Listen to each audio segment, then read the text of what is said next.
Hello everyone, this is CJNovo992 and today we're back for another brand new video. And today's video, people, we need to somehow balance the frustration, disappointment and pain of what was Sunday with the fact that I need to sit here and talk about Kilmarnock. It's a difficult Friday, people, but as always the show must go on and it needs to be a hell of a lot better than it was the last time. But before we do go down that road, people, and I give you my thoughts and opinions, and trust me, I have a lot to say regarding Rangers and the aftermath of Sunday, because I've took a couple days, people, to formulate a thought, and now I actually have one. But we'll get to that in a couple of minutes, because again, this is an oppositional preview time, people. This is the slot for it. So let's go ahead and look at the side, Kilmarnock, who are arriving at Ibrox tomorrow, sitting 11th in the old table. And if I'm being brutally honest with every single person who's currently watching today's video, Kilmarnock may as well not even get off the bus. They may as well just drive it right in and park it in front of their goal, because their objective, their desire, their need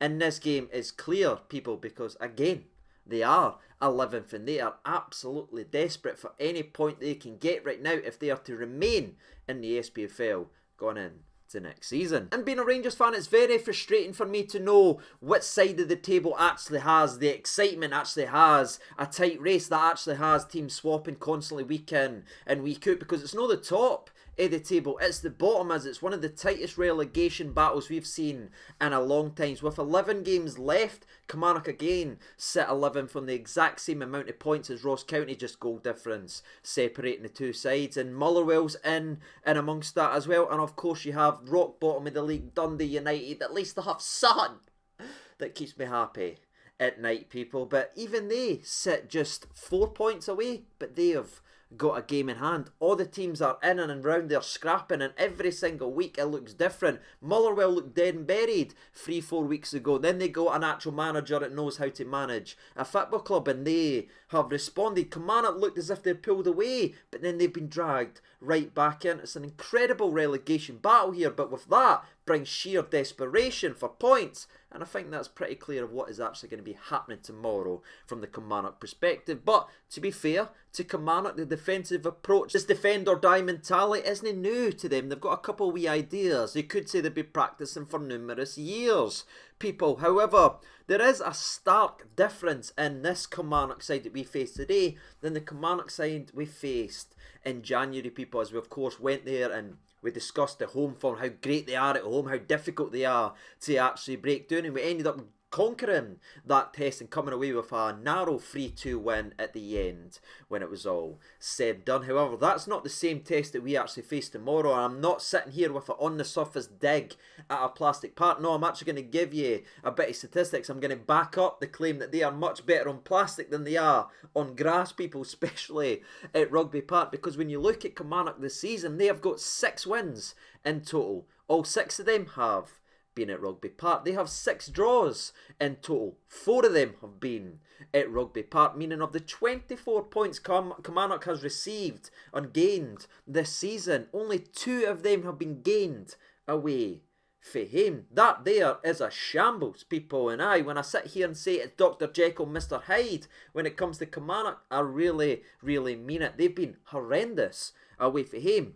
Fingers crossed that continues tomorrow, because genuinely when you actually sit back and look at it objectively, their home form is more than good enough to be sitting mid-table, etc, etc, up there battling, if they could even muster half of that away for him. Their away form, this aside when they go away, is why they're in this relegation battle. And as I have a drink to my Vimto there, people, it's time to move on. Yes, that's right, I am drinking Vimto. It's been that type of week. I'm no getting into it, people. Kilmarnock, I think it's quite clear how they're going to approach this game. I'm not expecting anything too different from the way they go about their business, and if I'm honest with you, if we're quiet enough, open up the earlobes, we could probably hear Derek McInnes's team talk before the games even started, people, because he'll be sitting here saying keep it tight for 20 minutes. Let the frustration that the fan base is currently gone through turn against their players. If we can do that, we could get something for this game. It's so obvious from their approach, but it's an interesting test and a completely different test than what we failed on Sunday. But again, it's a test this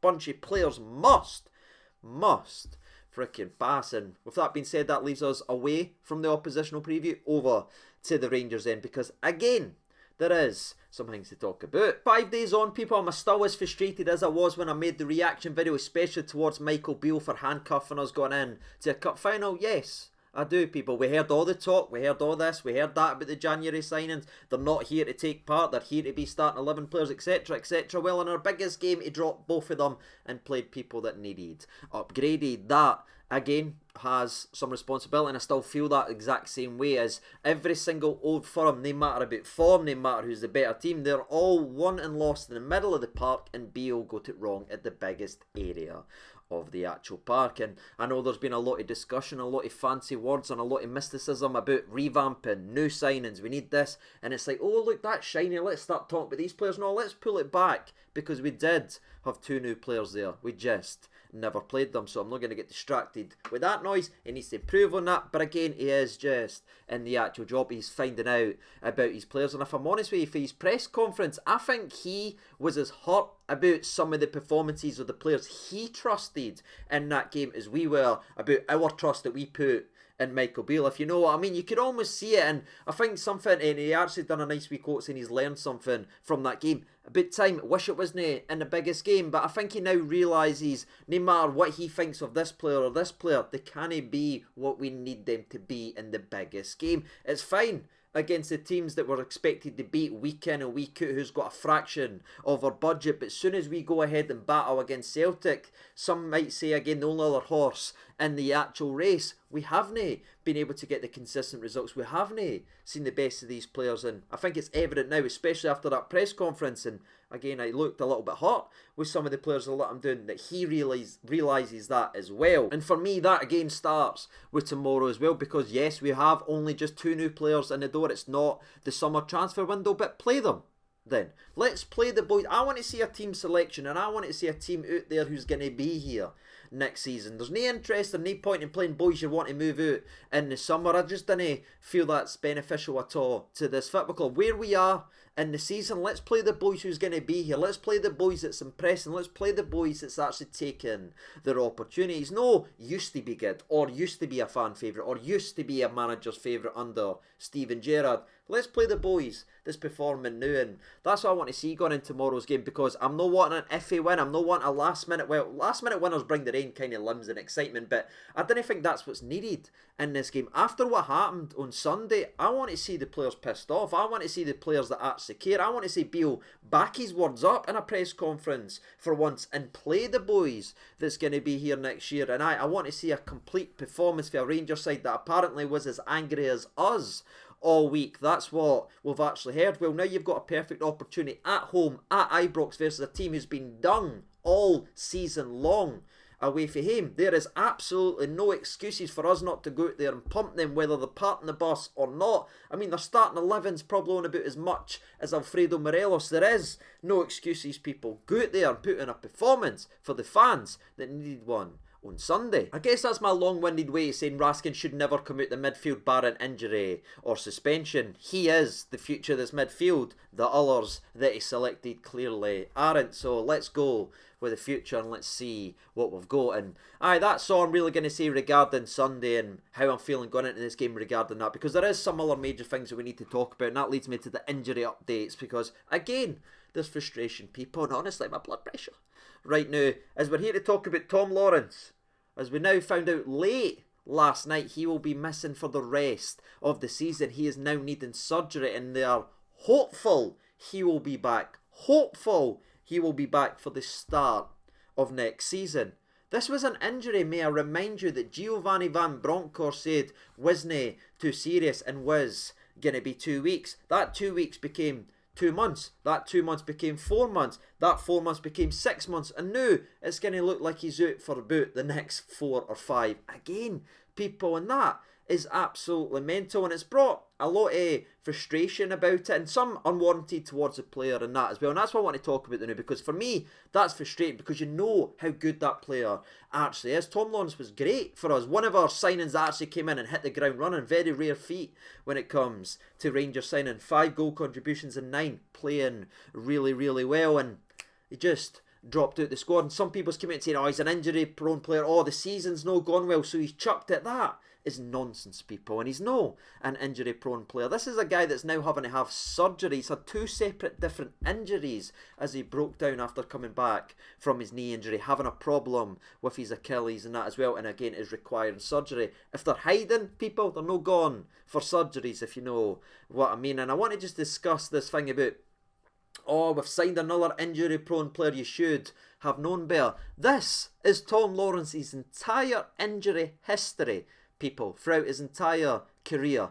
Do you see that there? Aye. There's one on there, and it's us, people. That is crazy. This is a man who's played 170 games over the last 5 seasons for Derby, averaging 34 games a season. He was fine, barely picking up injuries. Again, we know it's happening, you miss 1 game here, but in terms of consistent and missing more than 1 game at a time, this is this lad's first main injury like this. So to all the abuse that the lad's getting and everything, it's absolute ridiculous, people. The guy is a very, very good player who's been very, very unlucky, and aye, that's how I feel about his injury, and it's obviously devastating to sit here and talk about. But there's also, I want to talk about the medical department and that as well, because I'm starting to notice an uncomfortable feeling, people. And you look at the players, I know there's got some injury prone players in the team, right? I know there is there, but the length these players are actually out on, the fact that we're getting told timescales and it's no close. John Souttar was supposed to be back 2 months ago, people. Since St Johnson's, we've played St Johnstone about 7 times since, and he's still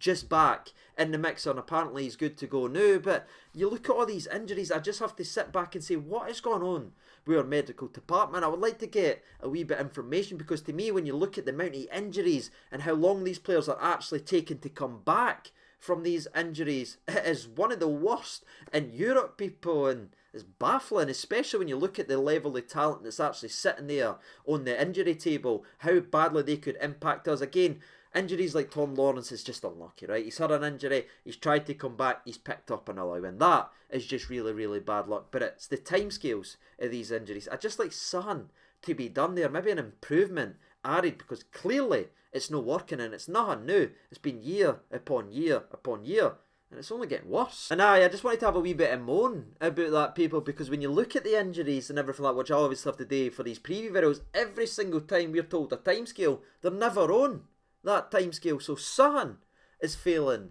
these players. So I just wanted to voice my opinion on that, and also give my respect to Tom Lawrence as well. Hopefully he's back soon, hopefully the surgery goes well, and hopefully we see the same player as he was pre-injury, because again, this is his first major injury of his entire career, people, and it's devastating. So speedy recovery to the man. I'm sure once he gets the old bits back on, he'll have his say a Rangers shirt. But everyone else regarding the injury updates, there's no fresh injury concerns from Sunday, probably because barely they put a fit in or anything like that. There's no one really returning for the side as well. Again, Souttar's been involved in the training pictures and everything like that. We've got a slight update regarding Yilmaz saying he needs a bounce game and everything like that before he comes in. So at least that's a little bit positive. But that is it, ladies and gentlemen, boys and girls. That's the oppositional preview. That's where the current state of Rangers are and how I'm feeling towards it. And of course, where we sit on the injury list and frustrations right there. What about you guys? What are you thinking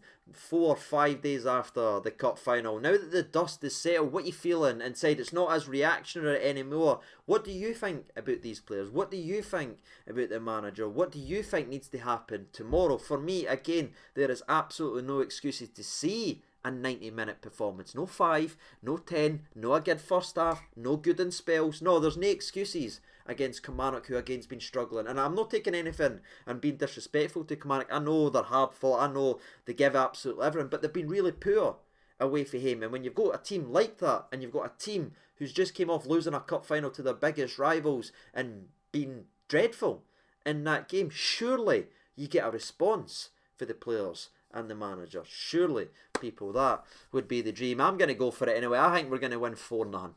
I'm going to be that naive. I know, people, there's probably not going to be that, and it's probably going to be a stinking 1-0 win, but I don't know. Maybe I'm forever an optimist. I just back a lot of these boys. Then I back all of them, because I think it's clear some of their future is over, and we'll talk about that in a future video. But Rangers 4, Killie 0. That's what I'm going. That's what I'm hoping. What about you? Let me know your thoughts and opinions down there in the comment section below. And hopefully we're all smiling tomorrow. That would be lovely. Save a weekend, please, Rangers. And with that being said, As always, I've been Siege over 92. Thank you so much for watching. All the best, and bye-bye.